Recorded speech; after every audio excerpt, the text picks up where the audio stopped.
you know, this is a sport and this can happen to every team. But I mean, টি-টোয়েন্টিতে Bangladesh বিশ্বের অন্যতম সেরা দল। Series হারের পর বাংলাদেশকে প্রশংসা ভাসিয়ে যা বলল শ্রীলঙ্কান অধিনায়ক চারিত আসালাঙ্কা। দর্শক, বিস্তারিত জানতে পুরো প্রতিবেদনের সঙ্গেই থাকুন।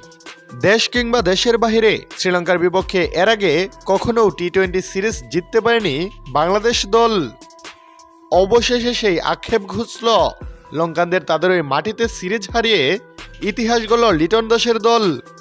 কলম্বোয় তৃতীয় শেষ টি-টোয়েন্টি ম্যাচটি ছিল অঘোষিত ফাইনাল।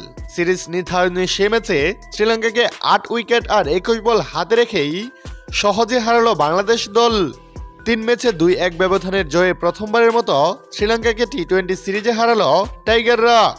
দর্শক, এদিকে সিরিজ হেরে নিজেদের ব্যর্থতা ও বাংলাদেশকে প্রশংসায় ভাসিয়ে শ্রীলঙ্কান অধিনায়ক বলেন, to be very honest, Bangladesh তাদের সেরাটা খেলেই জিতেছে। তারা টি-টোয়েন্টিতে অনেকটা উন্নত করেছে। নির্দিষ্ট দিনে ভালো খেলেই তারা সিরিজ জিতেছে।